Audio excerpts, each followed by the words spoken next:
Hey guys, how's it going? Hope you're doing well. My name is Crown, and today I'm going to read you some very interesting stories that I hope that you're gonna love. And now, without further ado, let's go!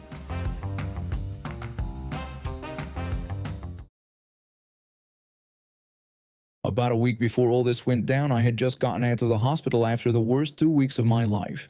It started with this pain behind my knee that came out of nowhere. At first, I thought it was just a cramp, but it got worse every single day until I literally couldn't do anything. I couldn't sit, couldn't stand up straight, couldn't walk, couldn't even lay down comfortably. Bending my leg was torture and straightening it was just as bad. The pain was so intense that I stopped getting up to use the bathroom or eat.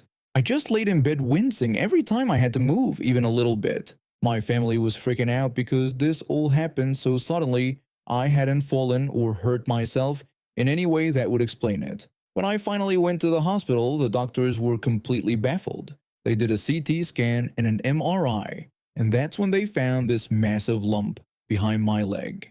I'm talking football-sized. When they brought in an oncologist, I almost lost it.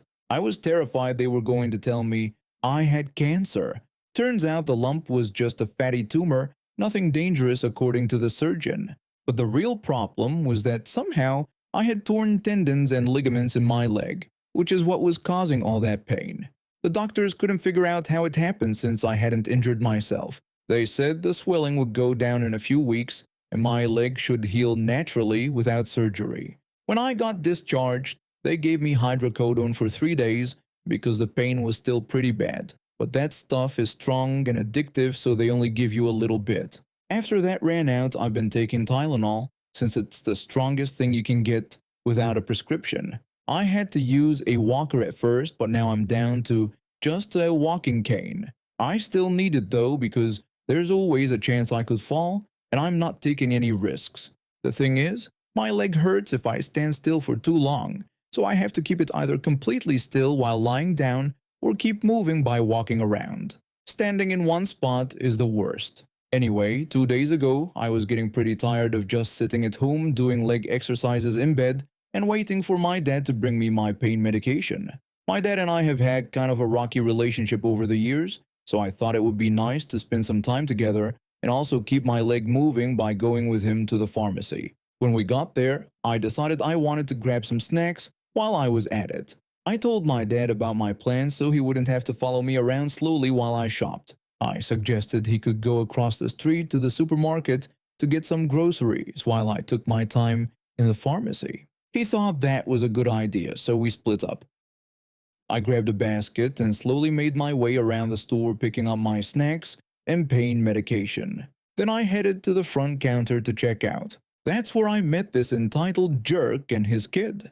There was a line at the register, so I put my basket down next to me and held onto my cane. Like I said, standing still really hurts, and after a few minutes my hands started shaking a bit when I struggled to stay upright. This guy behind me in line made some snide comment about me struggling to stand. He told me to quit being a drama queen and that I could wait like everyone else. I turned around and looked at him for a few seconds before telling him in an irritated tone that I had a bad leg and couldn't stand for too long. Then I turned back around, but this absolute piece of work had the nerve to walk over, pick up my basket, and start going through my stuff. I spun around and yelled loud enough for everyone to hear, demanding that he put down my basket immediately. I wanted to make sure other people noticed what was happening. He just coughed and handed the basket to his son, who looked like he was maybe 6 years old and was already carrying their own basket. Then he kept digging through my things, making comments about my snacks. When he got to my pain medication, that's when things got really ugly. He started accusing me of being some sort of junkie, asking what was with all the painkillers and if I was getting high off them. There were only 3 other people in line and they were either staring or trying to mind their own business. I ignored his disgusting accusation and just asked for my basket back. This made him even angrier. He shouted even louder this time, asking if I was hooked on the pills while throwing my stuff back into the basket. I was almost next in line, but my leg was starting to feel stiff, so I moved a little closer and asked once more for my basket back. He shouted that it was fine and I held out my hand to take it from him. But instead of handing it to me like a normal person, He threw it at me. This guy was at least 6 feet tall while I'm only 5'7", and he threw that basket right at chest height like he was shooting a basketball. Basically, he hurled it at my head. I threw my hands up to block it from hitting me in the face. When the basket hit me, I got knocked backwards and started stumbling. The sudden movement sent shooting pain through my bad leg when I tried to catch my balance or grab onto something, anything, to keep from falling. If I had fallen against the counter, I might have been okay since I'd still be standing. But instead, I fell straight down on my butt and then onto my back. The worst part was that the rope from my cane was around my wrist, and with all the momentum, the cane spun back and I landed right on it with my right arm. I can't even describe how much I screamed and cried. The pain was absolutely unbearable. I tried to roll onto my right side, but I could barely move. You have to understand, I can't even sit down normally because of my leg. I have to lean to the right when I sit on the toilet, at the dinner table, even on my soft mattress. Any pressure on my leg is agony and gives me back pain. Landing hard straight down like that was pure hell. The other customers, the cashier, and the store manager all started yelling at this guy while trying to help me up. I told them no, I wanted to stay on the floor because it was better than trying to sit or stand. Then I demanded loudly for someone to call the police and to not let this maniac leave because I was definitely pressing charges. But this entitled piece of garbage doubled down. He started shouting back at everyone, telling them to look at me and claiming I was exaggerating and not really hurt. He pointed to all my pain medication and walked over to my basket to pull out my pills again. He kept yelling that I was probably getting high off the medication and that no one needed that many Tylenol. He called me an addict and said I didn't even need my cane. Then he kicked my cane away from me, even though the strap was still around my wrist. He screamed that it was all fake and just an act. When he was finishing his ridiculous speech, I could hear his voice starting to shake. I think he was finally realizing he was in deep trouble. He grabbed his son's hand, put down their basket, and tried to speed walk out of the store while muttering something about how they didn't need this and would go to another store. But one of the other customers blocked his path, and so did the manager, who was already on the phone with the police dispatcher saying officers were on their way. When he heard that, this coward completely panicked. He bolted for the exit, dragging his poor kid along, and shoved the customer who was blocking him right into the metal detector by the entrance. He stumbled when some woman with a stroller was trying to walk in. She just stood there confused while he danced around trying to get past her. The customer he had shoved got back on his feet, ran up behind him, spun him around, and tackled him to the ground. He kept him pinned there until the cops arrived. A little while later, my dad came back asking what the hell had happened. I explained everything, and so did the other customers and the manager. When the police showed up, everyone gave their statements about what they had witnessed. I pressed charges and they arrested this maniac. They put him in handcuffs and loaded him into the back of the squad car. His son had to stay behind to wait for his aunt to pick him up. The only thing that kid said to me was that he was sorry before we left. The whole thing was absolutely insane. Some people are just unbelievable. This happened about 9 years ago when I was 8 years old. Back then, I was pretty different from who I am now. I was this super social kid who got along with everyone. I had this way of making friends easily, and honestly, I loved being around people. My parents had signed me up for Scouts because they thought it would be good for me to learn outdoor skills and make more friends. Our Scout group met every week at this old log cabin in the woods. Most of the kids there were from my school or neighborhood, so I already knew them pretty well.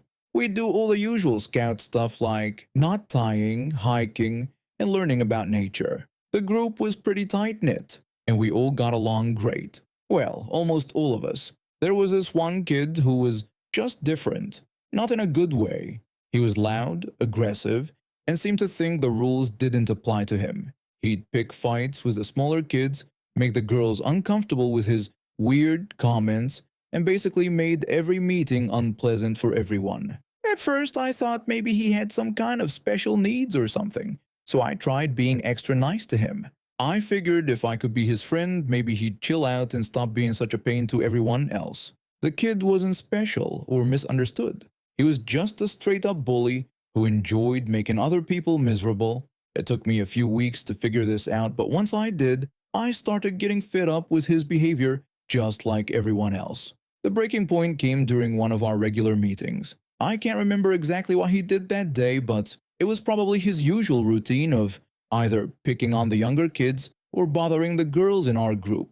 Something about the way he was acting just made me snap. I had enough of watching him make everyone else miserable while the adults tried to handle him with kid gloves.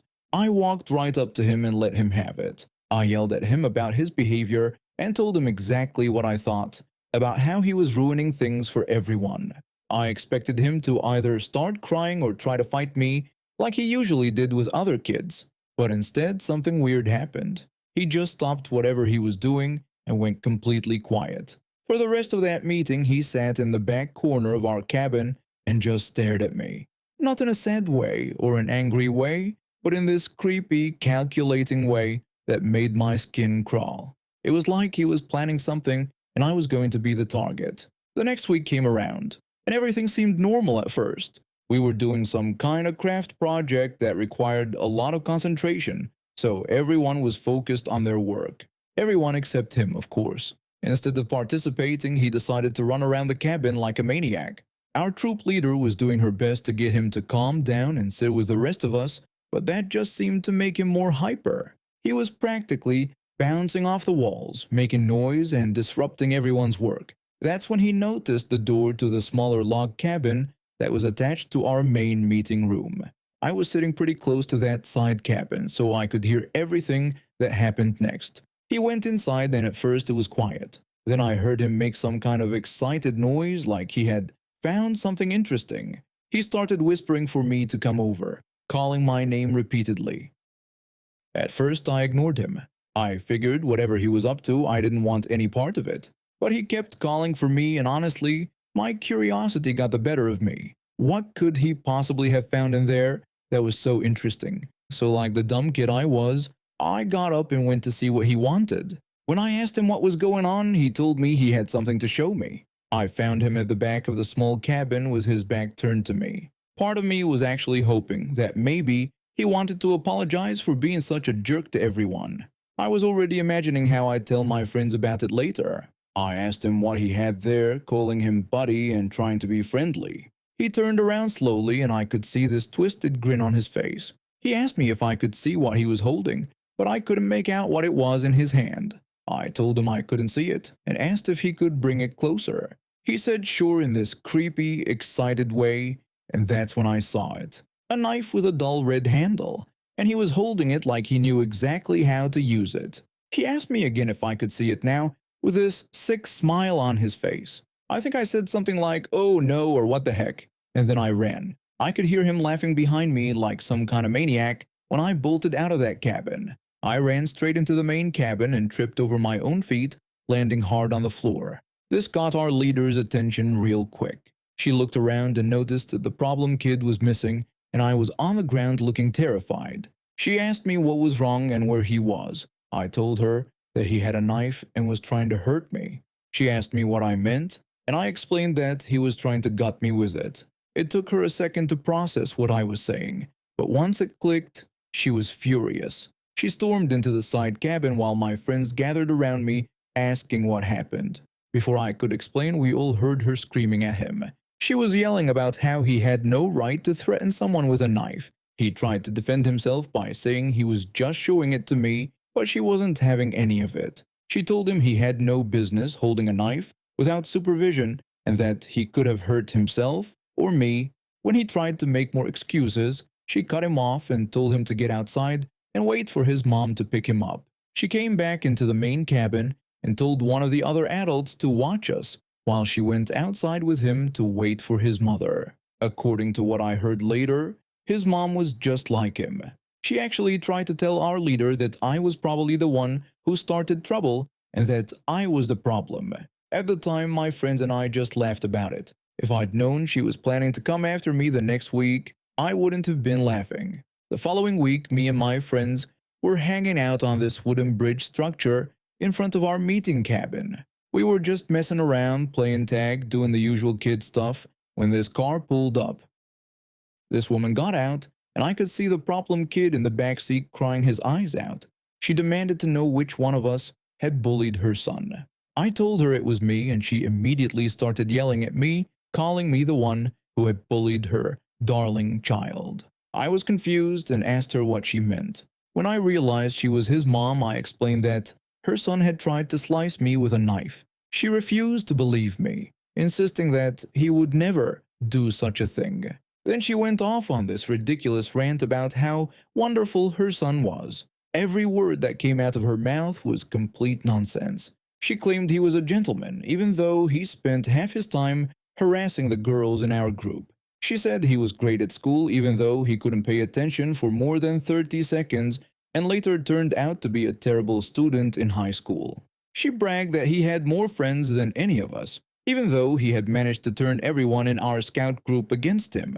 I got bored listening to her lies and went back to playing with my friends. Some of them kept arguing with her, while others just ignored her completely. But my friend, this girl I'd known since kindergarten, started absolutely roasting this grown woman. I can't remember exactly what she said, but it must have been good because Karen completely lost it. She told my friend to shut up and called her a nasty name, saying it wasn't any of her business. That just made my friend even angrier, and she really let the woman have it. Knowing her mom, this didn't surprise me at all. My friend came from a family that didn't take crap from anyone. The argument was getting pretty heated when one of our leaders noticed what was going on and started walking over to see what the commotion was about. When Karen saw the adult approaching, she jumped back in her car and took off like a coward.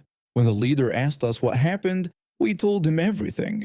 He went straight to our main troop leader, and she was absolutely furious. She immediately banned the problem kid from our scout group permanently. That ban lasted for 3 whole years until 2016, when he tried to come back. By then, I had quit Scouts in 2011, so I didn't think it would affect me. But wouldn't you know it, I decided to give Scouts another try in the fall of 2016.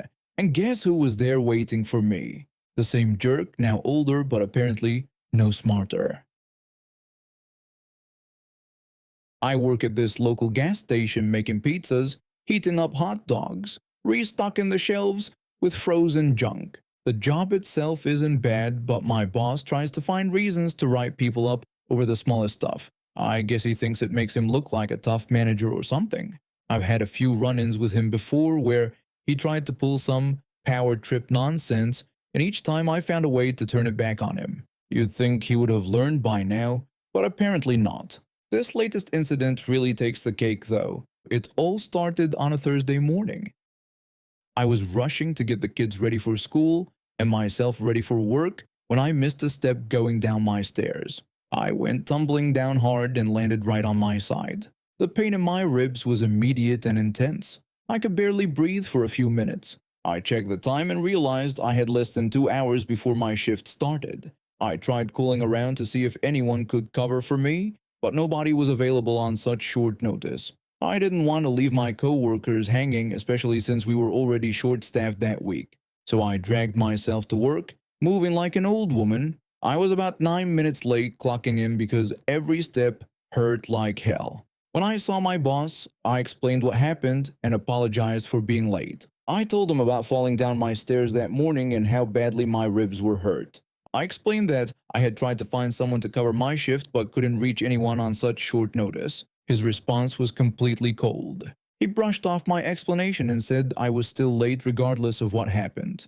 He reminded me about the company policy on punctuality like I was some chronic problem employee. When I tried to explain again that this was a genuine emergency and that I had literally fallen down the stairs less than 2 hours ago, he just shrugged and said everyone has excuses. He told me to make sure it didn't happen again.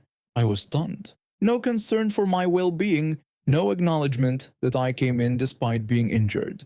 Just attitude about being 9 minutes late due to a legitimate accident. The next day, Friday, I was 6 minutes late because the registers were all being used when I got there and couldn't clock in right away. I had to wait for someone to finish their transaction before I could punch my time card. I apologized for being a few minutes late and explained that the registers were all tied up when I arrived. He dismissed my explanation completely and said that was no excuse. He told me I should plan better, like I could somehow predict when customers would be using the registers. Then I had to leave after 4 hours for a doctor's appointment. It was the only slot I could get before the weekend, and I work weekends too. I reminded him that I had to leave for my doctor's appointment and that I had told him about it the day before. He complained that it was really inconvenient and that I was leaving them short-handed. When I explained that it was about my fault and this was the only appointment I could get before the weekend, he just waved me off dismissively and told me to go. The doctor took one look at me and shook his head. My ribs were badly bruised and I was moving all wrong. To compensate for the pain, he gave me some pain medication and wanted to write me a work note for the weekend and Monday. The doctor told me I needed to rest and that these ribs weren't going to heal if I kept aggravating them. He said he was writing me off work through Monday. I begged him not to write the note, explaining that it was Mother's Day weekend and I didn't want to screw over my team. I told him my boss was already annoyed with me and I couldn't afford to make things worse. He insisted this was medical advice and that I was genuinely injured. But I kept refusing, saying I appreciated his concern but couldn't leave my co-workers hanging. I asked him to just give me the pain medication and promised I'd be fine. Well, those pain meds knocked me out harder than I expected.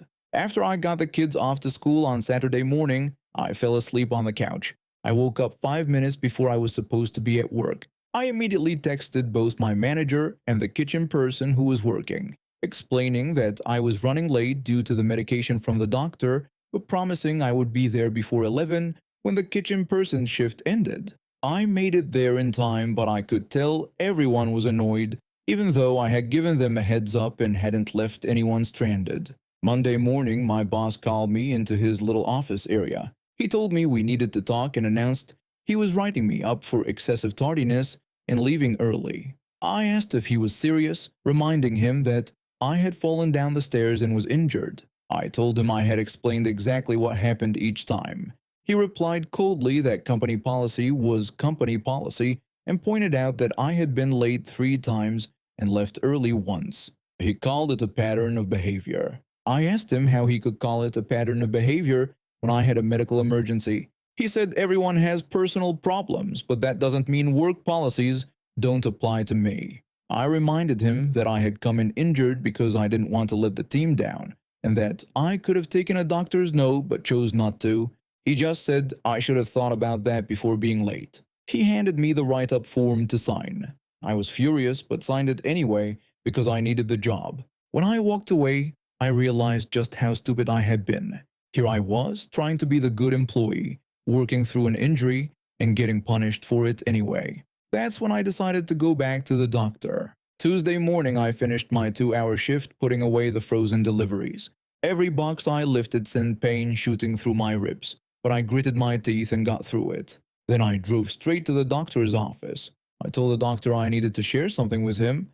I explained that I had gotten written up at work for being late the day I got injured, and maybe I should have taken that note he had offered. The doctor was absolutely shocked. He asked if they had written me up for being late when I had a documented injury.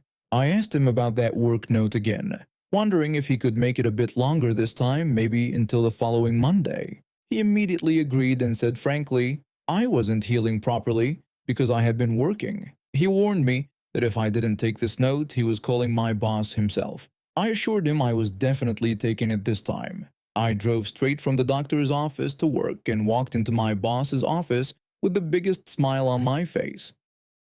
I greeted my boss cheerfully and told him I had something for him. He asked what it was now, already sounding irritated. I started explaining how I had fallen down my steps the previous Thursday, and when I went to the doctor on Friday, he had actually tried to give me a work note. I told my boss how I had refused the note because I didn't want to leave my team high and dry, especially with Mother's Day weekend coming up. He asked where I was going with this, clearly getting impatient. I continued explaining that when I went back to the doctor that day, I told him I should have taken that original note because I got written up for my tardiness due to my injury. I shared how the doctor said I wasn't healing very fast due to working, and if I didn't take this new note, he was bringing it to my boss himself. Then I handed him the doctor's note excusing me from work for a full week. My boss stared at the note in disbelief, saying I couldn't be serious about taking a whole week off. I explained that these were doctor's orders and that I wanted to give him the note right away since I wouldn't be back in town for a while. I mentioned I would bring the physical copy when I returned home. He protested that this was completely unreasonable and that I couldn't just disappear for a week. I pointed out that actually I could because it was a legitimate medical excuse. I reminded him it was for the same medical issue he had written me up for. He insisted the write-up was justified because I was late. I agreed that, yes, I was late because I was injured, the same injury this note was addressing. I told him it was funny how that worked out.